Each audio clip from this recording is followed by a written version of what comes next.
ਮਾਨਯੋਗ ਗੁਰੂ ਨਿਵਾਜੇ ਸਾਧ ਸੰਗਤ ਜੀਓ, ਆਪ ਜੀ ਸਾਰੇ ਮਾਈ ਭਾਈ ਸਤਿਗੁਰੂ ਜੀ ਦੀ ਪਰਮ ਪਵਿੱਤਰ ਹਜ਼ੂਰੀ ਅੰਦਰ ਸੱਜ ਬੈਠੇ ਹੋ। ਆਪ ਜੀ ਨੇ ਨਿਤਨੇਮ ਦੀ ਬਾਣੀ ਦੇ ਪਾਠ ਉਪਰੰਤ ਗੁਰਬਾਣੀ ਕੀਰਤਨ ਬੜੇ ਪਿਆਰ ਨਾਲ ਸਰਵਣ ਕੀਤਾ ਹੈ। ਆਓ ਹੁਣ ਆਪਣੀਆਂ ਮਨੋਬਿਰਤੀਆਂ ਗੁਰਮਤਿ ਦੀ ਵਿਚਾਰਧਾਰਾ ਨਾਲ ਜੋੜਨ ਦਾ ਯਤਨ ਕਰੀਏ। ਅੱਜ ਆਪਾਂ ਭਗਤ ਫਰੀਦ ਸਾਹਿਬ ਜੀ ਦੇ ਸ਼ਲੋਕਾਂ ਵਿੱਚੋਂ ਸ਼ਲੋਕ ਨੰਬਰ 37, 38 ਅਤੇ 39 ਸਮਝਣ ਦੀ ਕੋਸ਼ਿਸ਼ ਕਰਾਂਗੇ, ਜੋ ਸ੍ਰੀ ਗੁਰੂ ਗ੍ਰੰਥ ਸਾਹਿਬ ਜੀ ਦੇ ਪਾਵਨ ਪੰਨਾ ਨੰਬਰ 1379 ਤੇ ਦਰਜ ਹਨ। ਪਿਛਲੇ ਸ਼ੁੱਕਰਵਾਰ ਆਪਾਂ ਸ਼ਲੋਕ ਨੰਬਰ 36 ਤੇ ਸਮਾਪਤੀ ਕੀਤੀ ਸੀ, ਜਿਸ ਵਿੱਚ ਫਰੀਦ ਸਾਹਿਬ ਸਾਨੂੰ ਇਹ ਗੱਲ ਸਮਝਾ ਰਹੇ ਸਨ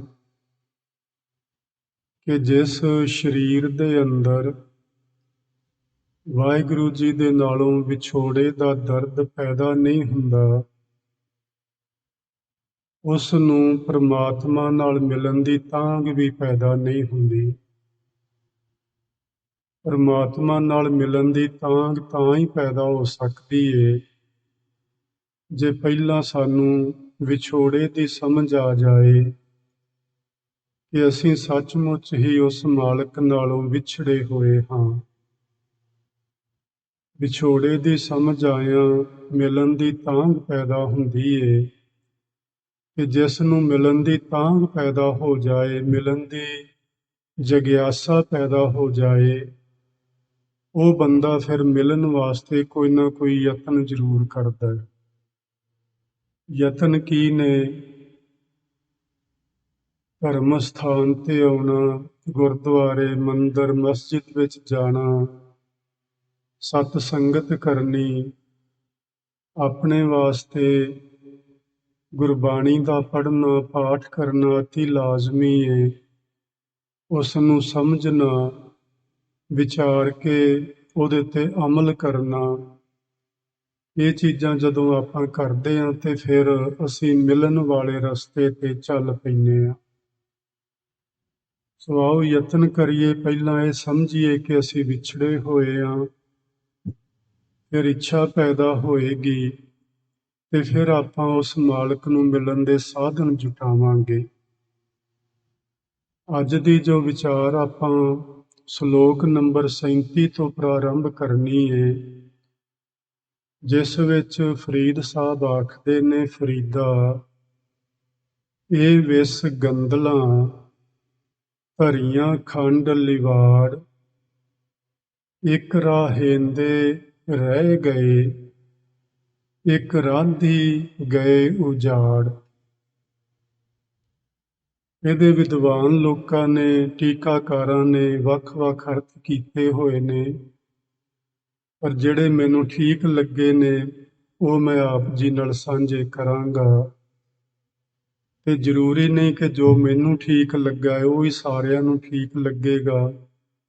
ਹਰ ਇਨਸਾਨ ਦੀ ਆਪਣੀ ਸੋਚ ਹੈ, ਆਪਣੀ ਆਪਣੀ ਵਿਚਾਰਧਾਰਾ ਹੈ ਤੇ ਆਪਣਾ ਆਪਣਾ ਗੁਰਬਾਣੀ ਨੂੰ ਸਮਝਣ ਦਾ ਨਜ਼ਰੀਆ ਹੁੰਦਾ ਹੈ। ਸੋ ਸਮਝਦੇ ਹਾਂ, ਫਰੀਦ ਸਾਹਿਬ ਆਖਦੇ ਨੇ ਇਹ ਵਿਸ ਗੰਦਲਾਂ। ਗੰਦਲਾਂ ਸ਼ਬਦ ਤੁਸੀਂ ਸਮਝਦੇ ਹੋਵੋਗੇ ਜ਼ਰੂਰ। ਜਿਵੇਂ ਆਪਣੇ ਪਿੰਡਾਂ ਵਿੱਚ ਆਪਾਂ ਸਰੋਂ ਬੀਜਦੇ ਸਾਂ, ਕਿ ਜਦੋਂ ਸਰੋਂ ਜੋਬਣ ਤੇ ਆਉਂਦੀ ਸੀ ਤੇ ਉਹਦੀਆਂ ਲੰਮੀਆਂ ਲੰਮੀਆਂ ਗੰਦਲਾਂ ਨਿਕਲਦੀਆਂ ਸਨ। ਉਹਨਾਂ ਨੂੰ ਆਪਾਂ ਕਰੂੰਬਲਾਂ ਵੀ ਆਖ ਸਕਦੇ ਹਾਂ।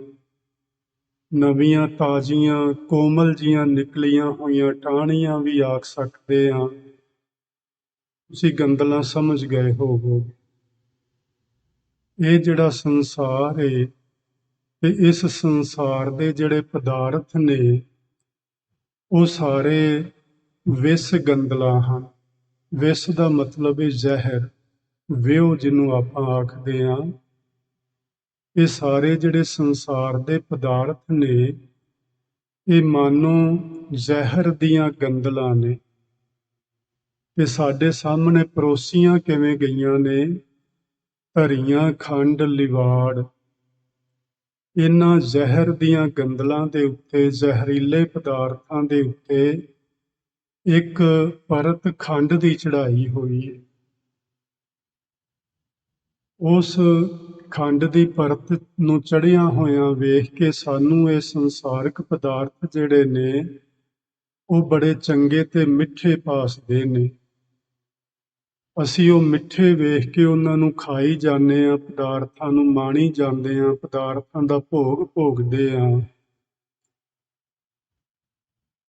ਗੁਰੂ ਜੀ ਨੇ ਸਾਨੂੰ ਬਾਣੀ ਵਿੱਚ ਦੱਸਿਆ ਹੈ ਕਿ ਮਿੱਠਾ ਕਰਕੇ ਖਾਇਆ ਕੌੜਾ ਉਪਜਿਆ ਸਾਧ। ਇਹ ਜਿਹੜੇ ਸੰਸਾਰਿਕ ਪਦਾਰਥ ਨੇ, ਚਾਹੇ ਉਹ ਖਾਣ ਵਾਲੇ ਨੇ, ਚਾਹੇ ਉਹ ਪਹਿਨਣ ਵਾਲੇ ਨੇ, ਇਹਨਾਂ ਪਦਾਰਥਾਂ ਦੇ ਨਾਲ ਜੋ ਅਸੀਂ ਆਪਣੀ ਸੰਸਾਰ ਵਿੱਚ ਵਿਚਰਦਿਆਂ ਮਾਣ ਵਡਿਆਈ ਚਾਹੁੰਦੇ ਹਾਂ, ਉਹ ਵੀ ਵਿਉ ਦੀਆਂ ਗੰਦਲਾਂ ਹੀ ਨੇ। ਇਹ ਵਿਉ ਦੀਆਂ ਗੰਦਲਾਂ, ਇਹਨਾਂ ਉੱਤੇ ਖੰਡ ਚੜੀ ਹੋਈ ਹੈ ਤੇ ਸਾਨੂੰ ਬੜੀਆਂ ਮਿੱਠੀਆਂ ਤੇ ਸਵਾਦਲੀਆਂ ਲੱਗਦੀਆਂ ਨੇ, ਜਿਸ ਕਰਕੇ ਅਸੀਂ ਇਹਨਾਂ ਨੂੰ ਖਾਂਦੇ ਰਹਿੰਦੇ ਹਾਂ। ਇੱਕ ਰਾਹੇਂਦੇ ਰਹਿ ਗਏ, ਇੱਕ ਰਾਧੀ ਗਏ ਉਜਾੜ। ਇਹ ਜਿਹੜਾ ਸ਼ਬਦ ਹੈ ਨਾ ਜੀ, ਰਾਹੇਂਦੇ ਤੇ ਰਾਧੀ, ਇਹਨੂੰ ਸਮਝਣ ਦੀ ਜ਼ਰੂਰਤ ਹੈ। ਜਿਵੇਂ ਜ਼ਿਮੀਂਦਾਰ ਆਪਣੀ ਫਸਲ ਬੀਜਦਾ ਹੈ, ਉਸ ਨੂੰ ਰਾਧੇ ਸ਼ਬਦ ਆਖਦੇ ਨੇ। ਇਹ ਜਿਹੜਾ ਰਾਧੇ ਸ਼ਬਦ ਹੈ, ਇਹ ਸਿੰਧੀ ਬੋਲੀ ਦਾ ਸ਼ਬਦ।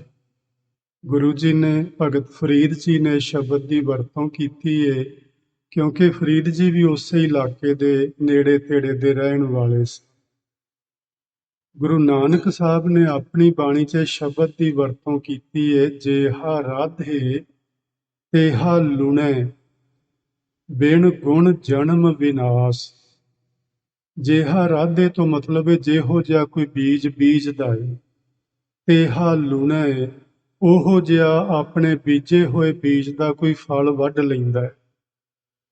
ਬਿਨ ਗੁਣ ਜਨਮ ਵਿਨਾਸ਼, ਪੂਰੇ ਜਨਮ ਦਾ ਨਾਸ ਹੋ ਜਾਂਦਾ ਹੈ ਗੁਣਾਂ ਤੋਂ ਬਿਨਾਂ। ਗੁਰੂ ਨਾਨਕ ਸਾਹਿਬ ਜੀ ਨੇ ਆਪਾਂ ਨੂੰ ਮੁੱਢਲੀ ਬਾਣੀ ਵਿੱਚ ਇਹ ਗੱਲ ਸਮਝਾ ਦਿੱਤੀ ਸੀ, ਵਿਣ ਗੁਣ ਕੀਤੇ ਭਗਤ ਨਾ ਹੋਏ। ਜਿੰਨਾ ਚਿਰ ਮਨੁੱਖ ਆਪਣੇ ਅੰਦਰ ਗੁਣ ਪੈਦਾ ਨਹੀਂ ਕਰਦਾ ਤੇ ਔਗਣਾਂ ਦਾ ਤਿਆਗ ਨਹੀਂ ਕਰਦਾ, ਉਨਾ ਚਿਰ ਪ੍ਰਮਾਤਮਾ ਦੀ ਭਗਤੀ ਨਹੀਂ ਹੋ ਸਕਦੀ। ਚਾਹੇ ਅਸੀਂ ਕਰਮ ਕਾਂਡ ਜਿੰਨੇ ਮਰਜ਼ੀ ਕਰੀਏ, ਕਰਮ ਕਾਂਡ ਪ੍ਰਮਾਤਮਾ ਦੀ ਭਗਤੀ ਨਹੀਂ ਹੁੰਦੇ। ਕਰਮ ਕਾਂਡ ਸਾਡਾ ਇੱਕ ਮਨ ਪਰਚਾਵਾ ਹੁੰਦੇ ਨੇ। ਅਸੀਂ ਮਨ ਨੂੰ ਧਰਵਾਸ ਦੇ ਲੈਂਦੇ ਹਾਂ ਕਿ ਮੈਂ ਆਹ ਧਰਮ ਦੇ ਨਾਂ ਤੇ ਆਹ ਕਰਮ ਕਰ ਦਿੱਤਾ ਹੈ। ਉਹ ਆਪਣੀ ਜਗ੍ਹਾ ਤੇ ਕਰਮ ਚੰਗੇ ਹੋਣਗੇ, ਆਪਾਂ ਉਸ ਨੂੰ ਮਾੜਾ ਨਹੀਂ ਆਖਦੇ, ਲੇਕਿਨ ਉਹ ਪ੍ਰਭੂ ਦੀ ਭਗਤੀ ਨਹੀਂ ਹੁੰਦੀ। ਇਹ ਗੱਲ ਸਮਝਣ ਵਾਲੀ। ਜਿੰਨੇ ਵੀ ਅਸੀਂ ਕਰਮ ਕਮਾਉਂਦੇ ਆ, ਉਹਨਾਂ ਦਾ ਆਪਣੀ ਆਪਣੀ ਥਾਂ ਤੇ ਕੋਈ ਲਾਭ ਵੀ ਹੁੰਦਾ ਹੈ, ਕੋਈ ਨੁਕਸਾਨ ਵੀ ਹੁੰਦਾ ਹੈ। ਲੇਕਿਨ ਇਹ ਜ਼ਰੂਰੀ ਨਹੀਂ ਕਿ ਜਿੰਨੇ ਕਰਮ ਅਸੀਂ ਕਰਦੇ ਹਾਂ ਧਰਮ ਦੇ ਨਾਂ ਥੱਲੇ, ਉਹਨਾਂ ਦਾ ਸਾਨੂੰ ਲਾਭ ਹੋ ਰਿਹਾ ਹੋਵੇ ਤੇ ਅਸੀਂ ਉਸ ਨੂੰ ਪ੍ਰਭੂ ਦੀ ਭਗਤੀ ਮੰਨ ਲਈਏ। ਉਹ ਪ੍ਰਭੂ ਦੀ ਭਗਤੀ ਨਹੀਂ ਅਖਵਾਉਂਦੀ। ਬਿਨ ਗੁਣ ਕੀਤੇ ਭਗਤ ਨਾ ਹੋਏ। ਇੱਕ ਰਾਹੇਂਦੇ ਰਹਿ ਗਏ, ਇੱਕ ਇਹਨਾਂ ਵਿਸ ਭਰੀਆਂ ਗੰਦਲਾਂ ਨੂੰ ਬੀਜਦੇ ਬੀਜਦੇ ਹੀ ਰਹਿ ਗਏ ਤੋਂ ਭਾਵੇਂ ਮਰ ਗਏ, ਖਤਮ ਹੋ ਗਏ, ਸੰਸਾਰ ਨੂੰ ਛੱਡ ਕੇ ਚਲੇ ਗਏ। ਇਹ ਅਸੀਂ ਵਿਉ ਦੀਆਂ ਗੰਦਲਾਂ ਕਿਵੇਂ ਬੀਜਦੇ ਹਾਂ? ਅਸੀਂ ਸਾਰੀ ਜ਼ਿੰਦਗੀ, ਛੋਟੀ ਜਿਹੀ ਉਮਰ ਤੋਂ ਅਸੀਂ ਘਰੋਂ ਬੱਚਿਆਂ ਨੂੰ ਇਹ ਸਮਝਾਉਣਾ ਸ਼ੁਰੂ ਕਰ ਦਿੰਦੇ ਹਾਂ ਵੀ ਬੇਟਾ ਤੂੰ ਹੁਣ ਤਕੜਾ ਹੋ ਕੇ ਪੜ੍ਹਨਾ ਹੈ ਤੇ ਜਦੋਂ ਤੂੰ ਆ ਫਲਾਣੀ ਡਿਗਰੀ ਲੈ ਲਏਗਾ ਤੇ ਫਿਰ ਤੂੰ ਇੰਨੇ ਪੈਸੇ ਕਮਾ ਸਕੇਗਾ ਤੇ ਸਾਰੀ ਜ਼ਿੰਦਗੀ ਫਿਰ ਤੂੰ ਐਸ਼ ਲਏਗਾ ਇਸ ਪੈਸੇ ਨਾਲ। ਮਤਲਬ ਗੱਲ ਇੱਥੋਂ ਸ਼ੁਰੂ ਹੁੰਦੀ ਹੈ ਸਾਡੀ, ਜਦੋਂ ਅਸੀਂ ਬਚਪਨੇ ਵਿੱਚ ਹੁੰਨੇ ਆ। ਬਸ ਇਹੋ ਹੀ ਇਹ ਵਿਉ ਦੀਆਂ ਗੰਦਲਾਂ ਦੀ ਖੇਤੀ ਬੀਜਣੀ। ਅਸੀਂ ਬੱਚਿਆਂ ਨੂੰ ਨਹੀਂ ਸਮਝਾ ਪਾਏ, ਸਾਡੇ ਬਜ਼ੁਰਗ ਸਾਨੂੰ ਨਾ ਸਮਝਾ ਪਾਏ, ਉਹਨਾਂ ਦੇ ਬਜ਼ੁਰਗਾਂ ਨੇ ਉਹਨਾਂ ਨੂੰ ਵੀ ਨਹੀਂ ਸਮਝਾਇਆ ਹੋਣਾ ਵੀ ਇਹ ਵਿਉ ਦੀਆਂ ਗੰਦਲਾਂ ਨੇ, ਇਹਨਾਂ ਨੂੰ ਬੀਜਣ ਦਾ ਕੋਈ ਫਾਇਦਾ ਨਹੀਂ। ਧਰਮ ਦੀ ਕਿਰਤ ਕਰਦੇ ਚੱਲੋ, ਸਹਿ ਸੁਭਾਏ ਕਰਦੇ ਚੱਲੋ, ਜੋ ਪ੍ਰਾਪਤ ਹੁੰਦਾ ਹੈ ਉਹਦੇ ਵਿੱਚ ਆਪਣਾ ਗੁਜ਼ਾਰਾ ਕਰੋ।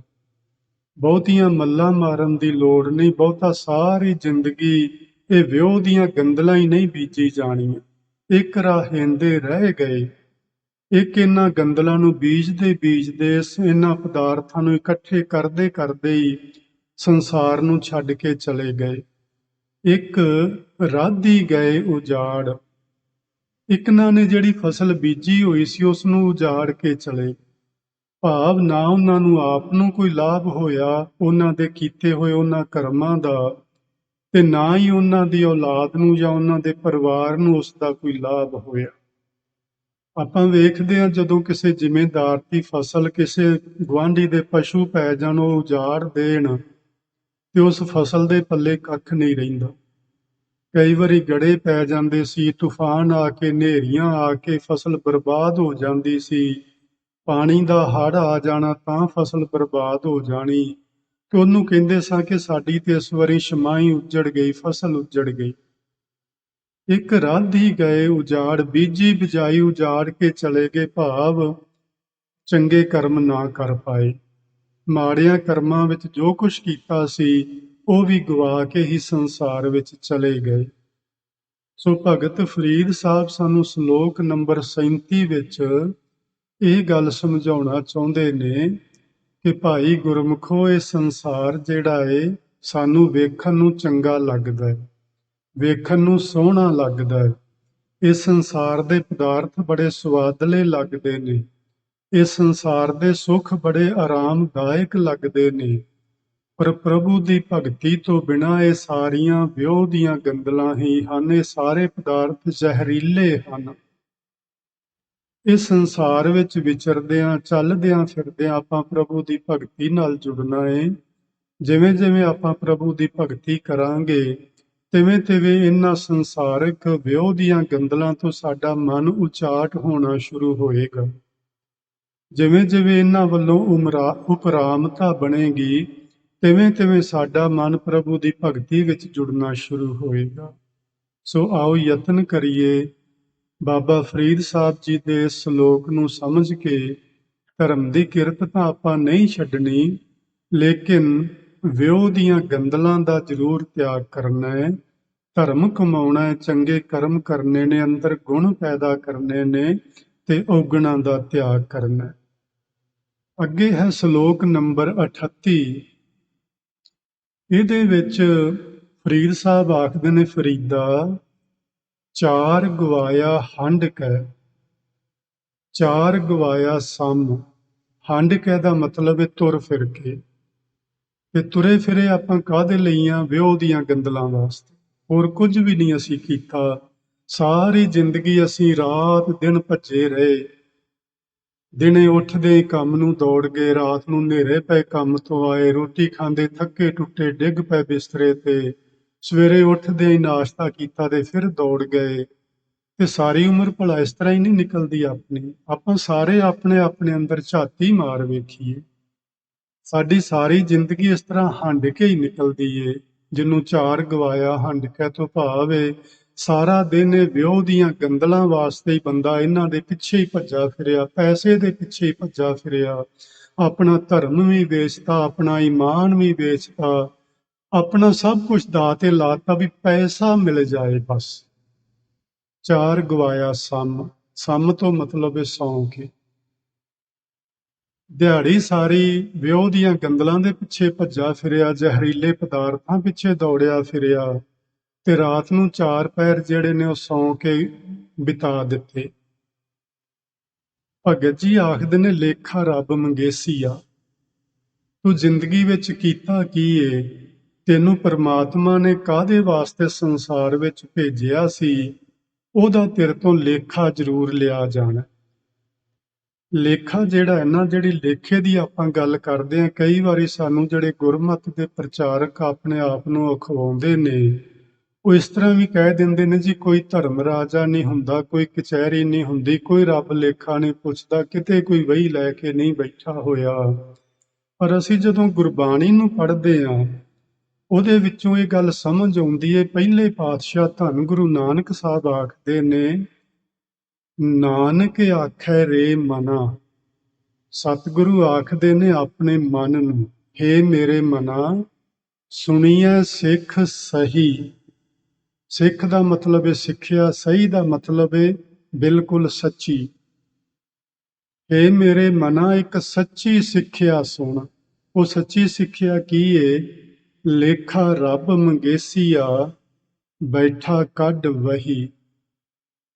ਰੱਬ ਤੇਰੇ ਅਮਲਾਂ ਦੀ, ਤੇਰੇ ਕੀਤੇ ਹੋਏ ਕਰਮਾਂ ਦੀ ਵਹੀ ਲੈ ਕੇ ਬੈਠਾ ਹੋਇਆ। ਵਹੀ ਦਾ ਮਤਲਬ ਹੁੰਦਾ ਇੱਕ ਵੱਡੀ ਕਿਤਾਬ। ਜਿਨ੍ਹਾਂ ਨੇ ਆੜਤੀਆਂ ਦੀਆਂ ਦੁਕਾਨਾਂ ਵੇਖੀਆਂ ਹੋਣਗੀਆਂ, ਉਹਨਾਂ ਨੂੰ ਵਹੀਆਂ ਦਾ ਵੀ ਪਤਾ ਹੋਣਾ ਹੈ। ਬੈਠਾ ਕੱਢ ਵਹੀ, ਵੱਡੀ ਜੀ ਲਾਲ ਰੰਗ ਦੀ ਕਿਤਾਬ ਖੋਲ ਕੇ ਉਹ ਬੈਠਾ ਹੋਇਆ। ਉਹਦੇ 'ਚ ਤੇਰੇ ਕੀਤੇ ਹੋਏ ਅਮਲ ਲਿਖੇ ਹੋਏ ਨੇ ਕਿ ਤੂੰ ਜ਼ਿੰਦਗੀ 'ਚ ਕੀਤਾ ਕੀ ਹੈ, ਕਿਹੜੇ ਕਰਮ ਕਮਾਏ ਨੇ। ਲੇਖਾ ਰੱਬ ਮੰਗੇਸੀਆ, ਤੇਰੇ ਤੋਂ ਲੇਖਾ ਮੰਗੇਗਾ। ਹੁਣ ਅਸੀਂ ਇੱਕ ਗੱਲ ਥੋੜੀ ਜੀ ਸਮਝਣੀ ਹੈ ਕਿ ਗੁਰਮਤਿ ਸਾਨੂੰ ਕੀ ਕਹਿੰਦੀ ਹੈ ਕਿ ਲੇਖਾ ਰੱਬ ਕਿੱਥੇ ਮੰਗੇਗਾ। ਕੀ ਸੱਚਮੁੱਚ ਹੀ ਜਿਵੇਂ ਇਸਲਾਮ ਮੰਨਦਾ ਹੈ ਕਿ ਰੱਬ ਸੱਤਵੇਂ ਆਕਾਸ਼ ਵਿੱਚ ਰਹਿੰਦਾ ਹੈ, ਹਿੰਦੂ ਲੋਕ ਮੰਨਦੇ ਨੇ ਕਿ ਪਰਮਾਤਮਾ ਕਿਤੇ ਉੱਤੇ ਸਵਰਗਾਂ ਵਿੱਚ ਰਹਿੰਦਾ ਹੈ, ਤੇ ਉਸੇ ਤਰ੍ਹਾਂ ਸਿੱਖ ਲੋਕਾਂ ਨੇ ਮੰਨ ਲਿਆ ਵੀ ਰੱਬ ਸੱਚਖੰਡ 'ਚ ਰਹਿੰਦਾ ਹੈ। ਉਹ ਸੱਚਖੰਡ ਕਿਹੜਾ ਹੈ? ਆਓ ਆਪਾਂ ਗੁਰਬਾਣੀ ਵਿੱਚੋਂ ਉਸ ਨੂੰ ਵੀ ਵੇਖ ਲੈਂਦੇ ਹਾਂ ਵੀ ਉਹ ਸੱਚਖੰਡ ਕਿਹੜਾ ਹੈ।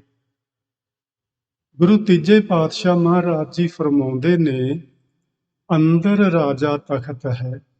ਸਤਵੇਂ ਆਕਾਸ਼ 'ਚ ਨਹੀਂ ਬੈਠਾ ਹੋਇਆ। ਪਰਮਾਤਮਾ ਰੂਪ ਰਾਜਾ ਵੀ ਸਾਡੇ ਅੰਦਰ ਏ ਤੇ ਉਸ ਦਾ ਤਖਤ ਵੀ ਸਾਡੇ ਅੰਦਰ ਏ। ਅੰਦਰ ਯਾਨੀ ਸਾਡੇ ਸਰੀਰ ਦੇ ਵਿੱਚ ਰਾਜਾ ਤਖਤ ਹੈ। ਤਖਤ ਵੀ ਅੰਦਰ ਏ ਤੇ ਤਖਤ ਉੱਤੇ ਬਹਿਣ ਵਾਲਾ ਰਾਜਾ ਵੀ ਸਾਡੇ ਅੰਦਰ ਏ। ਆਪੇ ਕਰੇ ਨਿਆਂ, ਆਪ ਹੀ ਉਹ ਸੱਚ ਦੇ ਆਧਾਰ ਤੇ ਨਿਬੇੜਾ ਕਰਦਾ ਹੈ।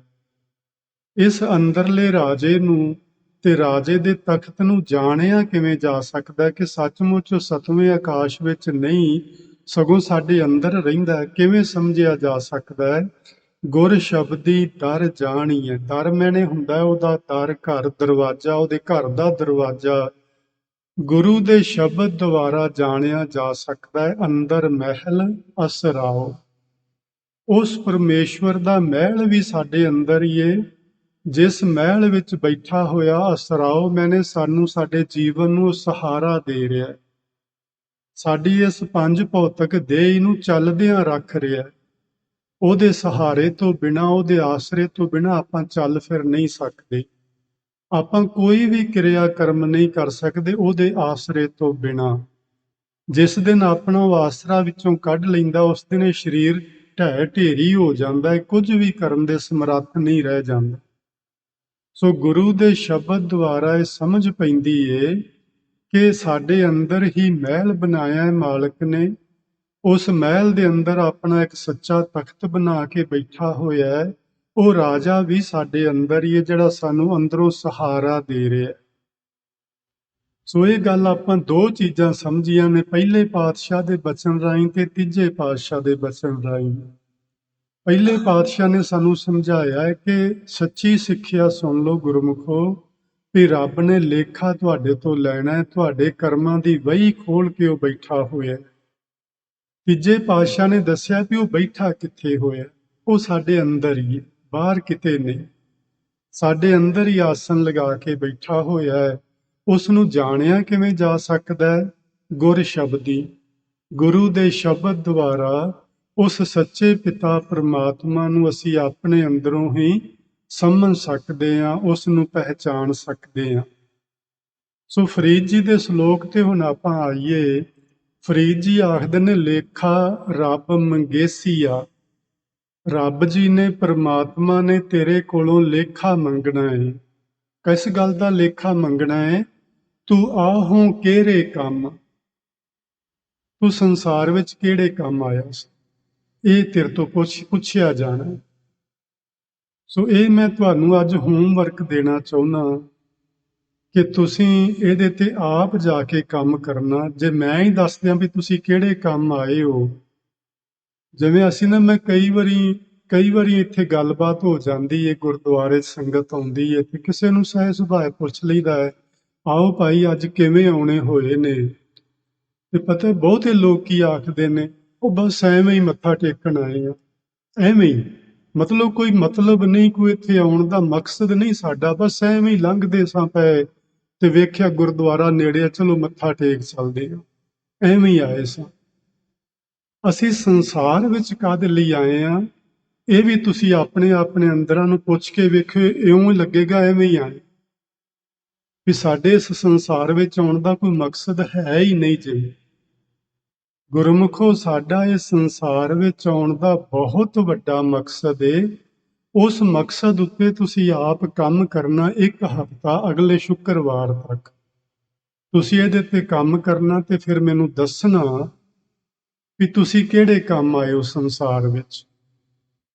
ਜੇ ਤੁਸੀਂ ਦੱਸੋਗੇ ਵਾਹ ਭਲਾ, ਨਹੀਂ ਤੇ ਮੈਂ ਗੁਰੂ ਦੀ ਬਾਣੀ ਰਾਹੀਂ ਆਪਾਂ ਸਾਰੇ ਫਿਰ ਅਗਲੇ ਸ਼ੁੱਕਰਵਾਰ ਬਹਿ ਕੇ ਸਮਝਣ ਦੀ ਕੋਸ਼ਿਸ਼ ਕਰਾਂਗੇ ਵੀ ਅਸੀਂ ਸੰਸਾਰ ਵਿੱਚ ਕਿਹੜੇ ਕੰਮ ਆਏ। ਸੋ ਇਹ ਹੁਣ ਤੁਸੀਂ ਆਪ ਭਾਈ ਉਦਮ ਕਰਨਾ ਹੈ ਤੇ ਸਮਝਣਾ ਹੈ ਗੁਰਬਾਣੀ ਵਿੱਚੋਂ ਕਿ ਅਸੀਂ ਇਸ ਸੰਸਾਰ ਵਿੱਚ ਕਿਸ ਕੰਮ ਆਏ ਹਾਂ, ਸਾਡੇ ਆਉਣ ਦਾ ਪ੍ਰਯੋਜਨ ਕੀ ਹੈ। ਜੇ ਸਮਝ ਗਏ ਫਿਰ ਉਹੋ ਹੀ ਗੱਲ ਹੋ ਜਾਣੀ ਹੈ, ਜਿਵੇਂ ਫਰੀਦ ਜੀ ਨੇ ਆਖਿਆ ਸੀ ਨਾ, ਵੀ ਜੇ ਪਹਿਲਾਂ ਵਿਛੋੜੇ ਦੀ ਸਮਝ ਆ ਜਾਏ ਤੇ ਫਿਰ ਮਿਲਣ ਦੀ ਇੱਛਾ ਪੈਦਾ ਹੋਏਗੀ। ਜੇ ਮਿਲਣ ਦੀ ਇੱਛਾ ਪੈਦਾ ਹੋਈ ਤੇ ਫਿਰ ਮਿਲਣ ਦਾ ਆਪਾਂ ਕੋਈ ਨਾ ਕੋਈ ਸਾਧਨ ਵੀ ਲੱਭਾਂਗੇ। ਇਸੇ ਤਰ੍ਹਾਂ ਜੇ ਸਾਨੂੰ ਇਹ ਪਤਾ ਲੱਗ ਗਿਆ ਕਿ ਅਸੀਂ ਸੰਸਾਰ ਵਿੱਚ ਕਾਹਦੇ ਲਈ ਆਏ ਆ, ਜੇ ਪਤਾ ਲੱਗ ਗਿਆ ਤੇ ਫਿਰ ਉਸ ਮਕਸਦ ਦੀ ਪੂਰਤੀ ਲਈ ਆਪਾਂ ਕੰਮ ਵੀ ਕਰਾਂਗੇ। ਜੇ ਕੰਮ ਕਰਾਂਗੇ ਤੇ ਮਕਸਦ ਪੂਰਾ ਵੀ ਜ਼ਰੂਰ ਹੋ ਜਾਏ। ਸੋ ਇੱਥੇ ਆਪਾਂ ਅੱਜ ਇਸ ਸ਼ਲੋਕ ਦੀ ਸਮਾਪਤੀ ਕਰਦੇ ਹਾਂ ਤੇ ਸ਼ਲੋਕ ਨੰਬਰ ਜਿਹੜਾ 39 ਹੈ, ਉਹਦੇ ਵਿੱਚ ਫਰੀਦ ਸਾਹਿਬ ਨੇ ਆਖਿਆ, ਫਰੀਦਾ ਦਰ ਦਰਵਾਜ਼ੇ ਜਾਏ ਕੈ, ਕਿਉਂ ਡਿਠੋ ਘੜਿਆਲ, ਕਿਉਂ ਡਿਠੋ ਘੜੀਆਲ, ਇਹ ਨਿਦੋਸ਼ਾਂ ਮਾਰੀਐ ਹਮ ਦੋਸ਼ਾਂ ਦਾ ਕਿਆ ਹਾਲ। ਹੁਣ ਇਸ ਗੱਲ ਨੂੰ ਹੋਰ ਗਹਿਰਾਈ ਵਿੱਚ ਸਮਝਣਾ ਕਿ ਆਪਾਂ ਇਹ ਵਿਉਹ ਦੀਆਂ ਗੰਦਲਾਂ ਇਕੱਠੀਆਂ ਨਾ ਕਰਦੇ ਰਹਿ ਜਾਈਏ ਸਾਰੀ ਜ਼ਿੰਦਗੀ, ਤੇ ਫਿਰ ਦੋਸ਼ੀ ਬਣ ਕੇ ਮਾਰ ਖਾਣੀ ਪਵੇਗੀ। ਫਰੀਦ ਜੀ ਦੇ ਬਚਨ ਜੀ ਇਹ ਫਰੀਦ ਜੀ ਦੇ ਬਚਨ ਨੇ, ਮੇਰੇ ਨਹੀਂ ਹਨ। ਫਰੀਦ ਜੀ ਆਖਦੇ ਨੇ ਕਿ ਦਰ ਦਰਵਾਜ਼ੇ ਜਾਏ ਕੈ। ਤੁਹਾਨੂੰ ਸਾਰਿਆਂ ਨੂੰ ਪਤਾ ਹੋਣਾ, ਜਦੋਂ ਆਪਾਂ ਪਿੰਡਾਂ ਵਿੱਚ ਛੋਟਿਆਂ ਸਕੂਲਾਂ 'ਚ ਪੜ੍ਹਦੇ ਸਾਂ ਤੇ ਹਰ ਇੱਕ ਪੀਰੀਅਡ ਤੋਂ ਬਾਅਦ ਨਾ ਇੱਕ ਘੰਟੀ ਵੱਜਦੀ ਸੀ। ਉਹ ਘੰਟੀ ਹੁੰਦੀ ਸੀ ਵੱਡੀ ਜੀ, ਤੇ ਵੱਡਾ ਜਿਹਾ ਲੱਕੜ ਦਾ ਥੋੜਾ ਮੁੰਡੇ ਨੇ ਫੜਨਾ, ਇੱਕ ਤਰ੍ਹਾਂ ਉਹਦੇ ਤੇ ਜ਼ੋਰ ਨਾਲ ਮਾਰਨਾ ਵੀ ਉਹ ਸਾਰੇ ਸਕੂਲ 'ਚ ਪਤਾ ਲੱਗ ਜੇ ਵੀ ਟਾਈਮ ਹੋ ਗਿਆ ਤੇ ਪੀਰੀਅਡ ਹੁਣ ਬਦਲਿਆ ਜਾਣਾ। ਤੇ ਜਦੋਂ ਅੱਧੀ ਛੁੱਟੀ ਹੋਣੀ ਜਾਂ ਸਾਰੀ ਛੁੱਟੀ ਹੋਣੀ, ਉਦੋਂ ਤੇ ਉਹਨੂੰ ਜਿਉਂ ਲੱਗਦੇ ਸੀ ਕੁੱਟਣ, ਹਟਦੇ ਹੀ ਨਹੀਂ ਸੀ ਹੁੰਦੇ, ਕੁੱਟੀ ਜਾਂਦੇ ਸੀ ਜਿੰਨਾ ਚਿਰ ਸਾਰੇ ਸਕੂਲ ਦੇ ਮੁੰਡੇ ਭੱਜ ਕੇ ਬਾਹਰ ਨਾ ਨਿਕਲ ਜਾਣ।